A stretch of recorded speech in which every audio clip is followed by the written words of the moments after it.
Hi, this is Erin, and welcome to Everything EFL, my little podcast about English language teaching and other teachy stuff too. Credit and honourable mentions will be given during the episode or in the show notes. Let's crack on. Hello, you gorgeous teacher. If you're a brand new listener to Everything EFL, you are most welcome. Where have you been? If you're one of my lovely regular listeners, welcome back. I'm really glad you're here. So, what are we doing this week? Well, this is going to be the first of a short series of episodes on reflection. I'm a big fan. If you watch my videos on my Facebook group, you know that this is true. And I just really want to share some of the stuff I've tried in class. And you can have a listen and do with the information as you will. I will say, and I do always say, that you know your students best. So if I suggest anything here and you don't think it's quite right for your students, before you completely abandon the whole thing, just, ask yourself, is there something I can do to tweak this or make it a little bit more suitable for my students? Anyway, let's get cracking. Got a lot to talk about. So I suppose the first question is, what do your students do outside class to improve their English? The answer, I expect, is very mixed. You could have a lot of students who do a lot and a lot of students who don't. But as it was kind of the beginning of the year, a few weeks ago, I thought it would be a good idea to, think about this question and then set some goals with my students. And I chose this time because most of my students were new or they'd only been in Ireland for a short time. But, you can do this any time. It's definitely never too late anyway. So, what do your students usually do outside class to improve their English? Well, there are the usual suspects, songs, Netflix. But I often found that, students would set goals for themselves and just not accomplish them. And, there are loads of reasons for that. But some goals are a little bit too big, I think. Some students just want to say, I want to improve my English. Okay, but that's like a mountain. How can we break that down into smaller steps? We're going to talk about that in a bit and the kinds of stuff that your students can do. But I just want to talk a little bit about why I think setting goals is beneficial for your students. You are handing a bit of the responsibility over to your students. Ultimately, you want your students to learn how to learn. And if you can get them to set a few small goals for themselves every week or every month, you're going to start getting those really valuable small victories. And I think that's a great starting point.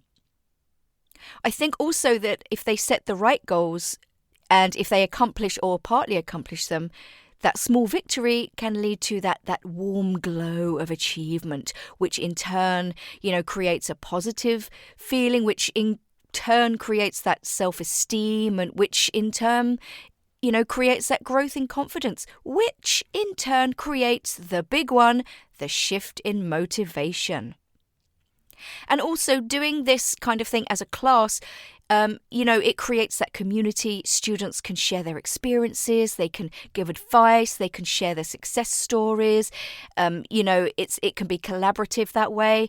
And it all comes from the students themselves. Raise your hands if you love low to no prep activities where the students do everything. Okay, so I've kind of divided this just into a couple of simple stages. Stage 1 is called what to do. So the first thing obviously is to brainstorm a list of what students can do to improve their English in class. Let it all come from the students. So I'm going to give you the list that my students gave me a few weeks ago. Change your phone settings. Change your laptop settings. Notice conversations around you on the bus. That's obviously if they are studying in a native speaking country. Watch kids' movies, read kids' books, songs on YouTube, speak to people of other nationalities. Again, if they are studying in an English speaking environment and they tend to stick to their own nationality. Step outside your comfort zone. Speak English all the time. Don't translate. Watch TED Talks and join a club. Now, I added one thing, and it really is more of a mantra than a how-to, but it's everything is a process. So, taking those small steps, as long as your student can get to the end of the week and say, I did something. That is what progress is. It doesn't matter if it's, fast or slow. I think any measure of progress or perceived progress will make your students feel good about themselves. So then I asked them, look at that list. They all copied it into their book. What appeals to you? Which goals do we need to break down into smaller steps? So, for example, a lot of the students really like the idea of joining a club on the university campus. But that can be quite intimidating. So we broke it down. First you go onto the campus website and you find a club or a society you like. Then you find out the times. And then you go. This may seem a bit obvious, but like I said, it can be very daunting joining a club. So, if you get the students to do those initial things first, they're kind of halfway there. And I think maybe they'll be more inclined to, make that leap, push themselves outside their comfort zone and actually go. So there are some key things to remember with this, guys. It's important that the students' goals aren't too ambitious. Start small. Achieve all those little all-important small victories and build on them. So one of my students said that she wanted to read a book a month. And I think that's quite a big goal, to be honest. But at the end of the day, what you can do if that isn't working out is get them to talk about it. And you'll see when we talk about reflection how this will work. So, is this taking a bit longer than you thought? What are the reasons for that? Are you too tired to read, or do you just not have the inclination to read? Maybe the book is too difficult for you. Here's a little bonus tip here if students would like to do some reading for pleasure. They have to make sure that, obviously it's engaging and it's some kind of topic or genre they're interested in, but they also have to be able to understand about 80% of the text. Reading for pleasure should be exactly that. It shouldn't feel like a chore. And, the engagement and motivation will decrease dramatically if they can't really understand what they're reading. And we all know what happens to motivation at that point. The next thing to remember is that the goals must come from the students themselves. What they want to do, how much they want to do, and whether they want to do anything at all comes down to your students. And it's their right to say, yeah, I'll engage with this, or no, I'm not interested. All you can do is kind of guide them in the right direction. And the last thing, and I think I've just kind of tapped into this a little bit with the reading example, but interest and engagement is key. And that kind of links back to the choice. Students have to choose things that they are interested in. And then that's half the battle right there. So stage 2 is reflection and tweaking goals. So every week we reflect in class. On a Monday, I will put up some questions on the board that they have to discuss in pairs or threes. And it's about, how far they got with their goals. So you may want to grab a pen here, guys, and hover your finger over the pause button, because I'm just going to tell you the questions that I asked the students to discuss. So the first one is, what were your improve my English goals this week? Do you feel like you've achieved them? If so, why? If not, why not? And I told them, these questions are not to judge you about what you didn't do, but it's to look at what you did do and the reasons behind it, so that you can look at your goals and decide whether you need to lessen the goals for the next week, or, maybe there was just too much going on this week. Maybe you just set yourself too many goals for the time you had. And this is the chance where they kind of reflect and talk about that. Can you do more next week, or do you feel happy with the amount that you're doing to improve your English? Should you do less next week because of time or other plans? What are your goals going to be for next week? And again, they go back to their how to improve your English suggestions list, and they tell their partner and write their new goals for the coming week in their notebook.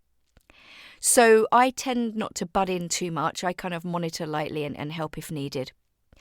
Now, this also is a really good chance to share those success stories. So one of my students, he brought his skateboard to Ireland and he wanted to go to his local skateboarding park. And that was one of his goals. And he went and he had a conversation with an Irish boy. Delighted. Would he have done that on his own? Maybe. But maybe the goal-setting session gave him that little push to do it earlier than he would have done without that goal-setting session. Now, with success comes praise. Now, it depends on your class. You know them best. It could be, a round of applause. It could just be an exchange of phrases of encouragement and well done and all of that, But this praise and this story sharing really leads the way for lots of, backslapping and compliment giving. And in turn, again, it creates that warm, fuzzy feeling. And, that kind of stuff can just do wonders for confidence and motivation. And then last week, just as a little bonus for you guys, I added a little extra sort of question at the end for them to discuss. I gave them all a mini whiteboard and a marker. And I asked them, I want you to write down 2 numbers out of 10. How was your confidence level at the beginning of this course? And how is it now? Show your partner your numbers and talk about them. If there is a little uptake in that score, what has changed? And the interesting thing is that most of my students have been here a couple of weeks. Everybody wrote down 2 numbers, and the second number was 2 points higher all round. So if somebody wrote 4 for the first number, it was 6 for the next number. And that was really consistent all the way around. And one of my students commented, a small number. And I said, yeah, but remember what I told you, everything is a process. It's 2 this week, but what about next week? And then what about the week after? If you carry on doing what you're doing, that number will go up. So that's it. I'm going to go and have a cup of tea. All this talking has made me thirsty. If you are not subscribed to Everything EFL podcast, I don't know why, hit that subscribe button before you switch off your phone. If you are on social media, I'm on Instagram under Everything EFL Teacher, where I post a few reels and I throw some stuff on my stories. It's all very random, but I often take photographs of what I'm doing in class as well, so you can get a few little extra ideas there. But the really juicy stuff is on my Facebook group, my private Facebook group called Get Away From That Coursebook. So if you would like to join, please do so. I'll be delighted to have you. I post videos and I'm starting to tell a few more stories and they seem to be getting a bit longer. But I just want to try and impart as much, knowledge and advice as I can. And, maybe I'm not always right, but that's for you to decide and to debate on each post. I'm very open to having discussions and debates. Not just so that I can teach you guys. I want everybody to learn from each other. I want everybody to share their stories, share their knowledge, tips and advice as well. So if that sounds like something that you'd be interested in, like I said, come on over and I'll be absolutely delighted to have you. Anyway, I'm going to leave you to it now. As always, have a lovely, peaceful week. Look after yourselves, guys. Recommend this episode or my podcast to a colleague of yours if you think they'd enjoy it. And as always, share the love, guys. Share the love.